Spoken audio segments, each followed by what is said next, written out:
گاؤں سے باہر سیب کا ایک بہت بڑا باغ تھا، جس کے سب سے گھنے درخت پر ایک کبوتر اور کبوتری نے گھونسلہ بنایا تاکہ اپنے چھوٹے چھوٹے بچوں کو بڑا کر سکے۔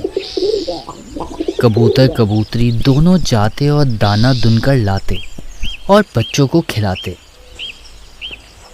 ایک دن جب کبوتر کبوتری گئے ہوئے تھے تو باغ کا مالک اپنے بیٹے کے ساتھ باغ میں آیا۔ اس کے ایک ہاتھ میں چوٹ لگی ہوئی تھی اور اس نے گلے میں بڑا سا رومال باندھ کر اپنا ہاتھ اس میں لٹکایا ہوا تھا۔ گھونسلے والے درخت کے نیچے دونوں ابا بیٹے آ کر بیٹھ گئے۔ سیب تیار ہو گئے ہیں بیٹا، اب انہیں توڑ لینا چاہیے ہمیں۔ جی ابا۔ ہاتھ میں چوٹ لگی ہوئی ہے مجھے، اسی لیے مجھے ان سیبوں کو توڑنے کے لیے اپنے دوستوں کی ضرورت پڑے گی۔ اس کام کے لیے کل انہیں اپنے ساتھ لے کر آؤں گا۔ اوپر گھونسلے میں بیٹھے بچے یہ سن کر پریشان ہو گئے اور چپ چاپ ایک دوسرے کو دیکھنے لگے۔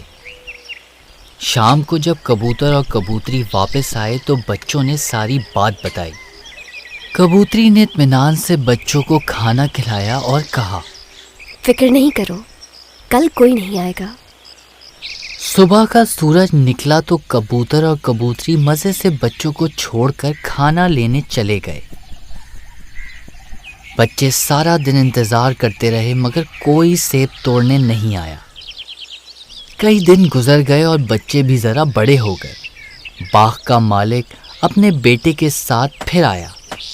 اس بار اس کا ہاتھ کپڑے کے جھولے میں نہیں تھا مگر پٹی ابھی بھی بندھی ہوئی تھی۔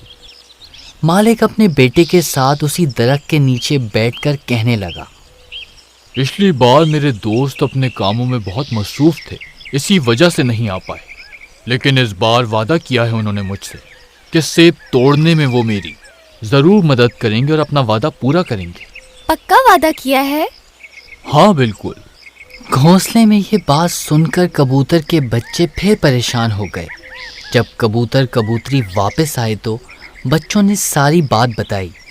اس بار بھی کبوتری نے آرام سے بچوں کو کھانا کھلایا اور کہنے لگی، پریشان ہونے کی بالکل ضرورت نہیں، کل بھی کوئی نہیں آئے گا۔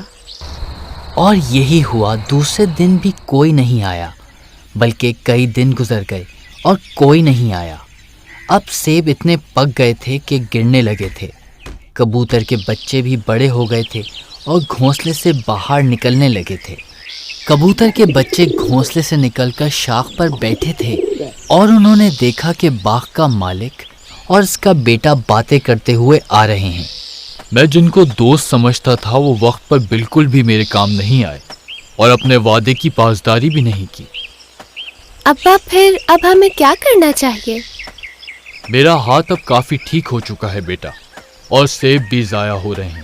کل ہم دونوں باپ بیٹا اسی وقت باغ میں آئیں گے اور سارے سیب ہم خود مل کر توڑیں گے۔ شام کو جب کبوتر اور کبوتری واپس آئے تو بچوں نے پھر بتایا، آج پھر باغ کا مالک آیا تھا اور اس نے کہا کہ کل وہ خود ہی آ کر سیب توڑے گا۔ کبوتری نے یہ سن کر اطمینان سے بچوں کو کھانا کھلایا، پھر کبوتر سے کہا، ہمیں آج ہی دوسری جگہ تلاش کرنا ہوگی کیونکہ کل باغ کا مالک سیب توڑنے آئے گا۔ بچوں نے پوچھا، آپ کو کیسے معلوم؟ کیونکہ مالک نے دوسروں پر بھروسہ کرنا چھوڑ دیا ہے اور وہ اب اپنا کام خود کرنا چاہتا ہے، اور وہ کر لے گا۔ کبوتر اور کبوتری نے بچوں کو ساتھ لیا اور سیب کے درخت پر خالی گھونسلہ چھوڑ کر اڑ گئے۔ اس طرح کے مزیدار کہانی دیکھنے کے لیے سبسکرائب کیجیے میرے چینل کو اور بیل آئیکن دبائیے۔